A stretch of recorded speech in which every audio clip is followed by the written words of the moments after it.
사법체계의 미래 방향에 대해서도 제가 얘기를 해야만 되겠습니다. 굉장히 중요한 부분인데 글쎄 어떤 얘기를 제가 할 수 있을까요? 한번 지켜봐 주십시오. 그 다음에 여당, 이제 국민의힘이 되겠죠. 국민의힘의 문제점과 나아갈 방향 등을 순서대로 설명을 해드리겠습니다. 국민의힘이 마지막 부분이 되겠네요. 여당이기도 하고 국정을 책임지기도 했으니까 또 그러한 만큼 숫자는 좀 작지만 책임도 크니까 문제점도 조금 알아야만 되겠습니다. 문제점이 없는데 지금 서로 저렇게 화합을 못하고 있는 건 아니거든요. 제가 상대하는 사람들은 지식인입니다. 그러니까 제가 지식인이고 또 한국인이고 그렇다 보니까 지금 인류의 메시지를 한국에서 먼저 여러분들께 소개를 해드리고 있습니다. 지금은 그 가치를 잘 모르실 거예요. 그렇지만 언젠가는 여러분들께서 또 아실 날이 있습니다. 그렇다면 우리가 지식인이라면 어떠한 관점에서 대장동 사건을 바라보아야만 하는가? 어떠한 관점에서? 지금 방송에서 국민의힘 쪽에서 나온 사람들은 그냥 관점이 민주당 쪽 그 대장동 일단 이재명 대표도 그렇고 네거티브한 방향으로 항상 보는 시각이 있고 이제 검찰의 조사를 빨리 민주당 측 대표가 구속되기를 바라고 있어요. 불체포 특권이 받아들여져서는 안 된다 그런 식으로 생각들을 하고 있더라고요. 또 민주당에서는 이거는 또 무리한 정적 탄압이다 그렇게만 생각을 하고 있습니다. 그러니까 이게 딱 그렇게 정해져 있는 것 같아요. 근데 이런 것들을 우리는 그렇게 보지 말고 민주당과 국민의힘이 지금 서로 싸우고 있는데 이거는 분명히 바람직하지도 않고 옳은 행태도 아닙니다. 분명히 지금 누군가는 이 대장동 사건과 또 검찰의 수사로 인해서 어려움을 겪고 있습니다. 이것을 어떻게 바라보아야만 하는가? 만일에 여러분들이 대장동 사건을 단순히 여당과 야당의 싸움으로만 본다면 여러분의 비싼 시간을 소비해서 뉴스를 보면서도 공부를 하고 성장을 하는 하나의 계기로 삼을 수 있는 것이 아니고 이것이 과거의 사람의 생각, 과거의 어느 한 시점에 머무르는 결과가 되는 거예요.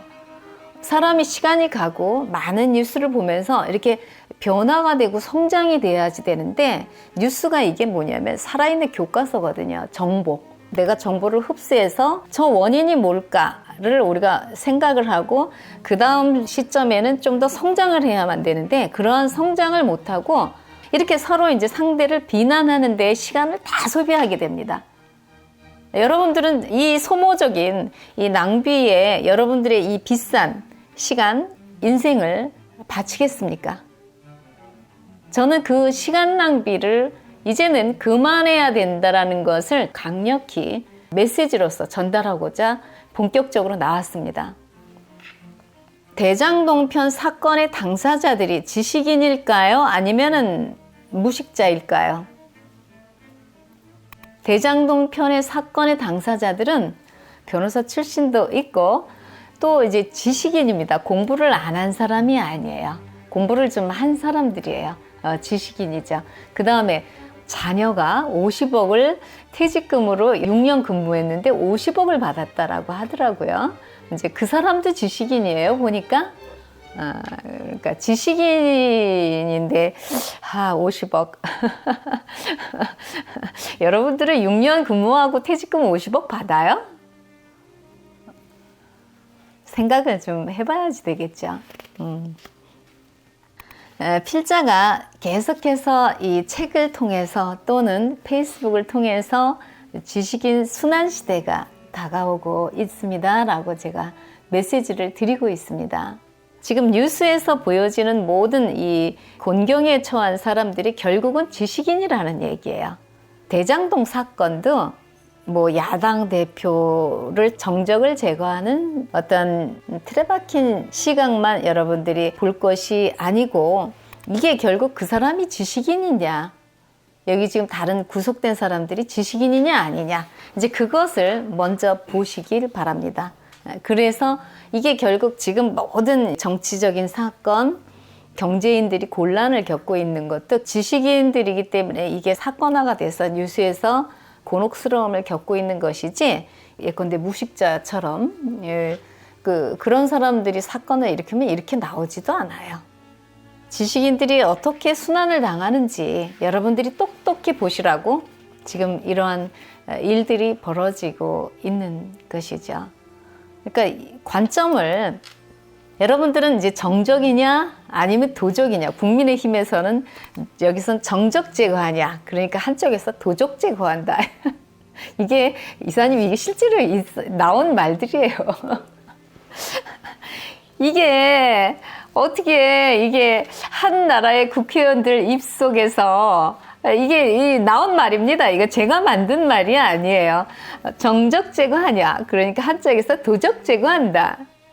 이게 대한민국 국회의원의 현 수준이에요. 이게 지금, 그럼 대한민국 국회의원들이 현재 그게 수준이면 국민들의 수준은 또 어떻겠습니까? 그거 국민들이 뽑아준 거잖아요. 저도 국민의 한 사람인데 굉장히 반성을 해야만 됩니다. 결국 우리의 수준이 되는 거니까. 그래서 우리가 수준을 지금 올려야지 되니까 제가 좀 낯뜨거운 얘기지만 해야만 되는 얘기들은 해야만 되는 거죠. 실제 벌어지고 있는 거니까. 지식인인 우리가 확인하고 넘어가야 하는 것이 있어요. 지금 대장동 사건 관련자들이나 야당이나 여당이나 국민의 고통은 과연 생각하고 있는가?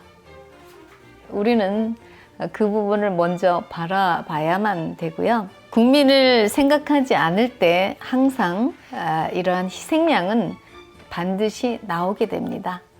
이 사건이 지식인들에게 보내는 메시지인 줄도 모르고, 따라서 그들이 대표적으로 희생양이 되는 줄도 모르고, 그들의 곤경을 남의 일인 양, 여러분들 상상을 해보세요. 본인들이 뭐 이런 일이 생길 줄 알았나. 사건이 이렇게 진행이 될 줄 알았으면 일을 하지 않았겠죠. 그러니까 몰랐던 거지. 우리가 사실은 장님이에요. 한 치 앞을 모르잖아요.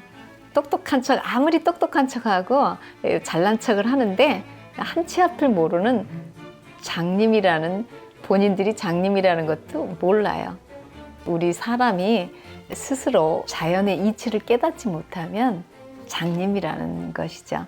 모르잖아, 한 치 앞도. 그게 엊그제 벌어졌었던 일일 텐데, 그러한 사건을 주도할 때는 얼마나 또 의기양양하고, 일단 우리가 이제 지나온 삶을 잘 돌아보면은 일확천금에 뭔가에 딱 꽂히잖아요. 사적인 욕망, 이게 한번 발동이 팍 되잖아요. 그러면 이제 다른 게 안 보이는 거야. 판단력, 분별력, 이런 것들이 싹 이제 어디서 도망을 가. 부동산을 살 때도 내가 이제 꼭 필요해서 그 필요한 것 때문에 하면은 그 필요한 부분을 체킹을 하는데, 지금 욕심 때문에 투기를 하잖아요. 그러면 어떤 거에 딱 꽂히다 보면은 다른 게 하나도 안 보여. 그래서 이제 한 번에 망하죠. 우리가 과거에 우리 자신을 돌아봐도 좀 알 수 있잖아요.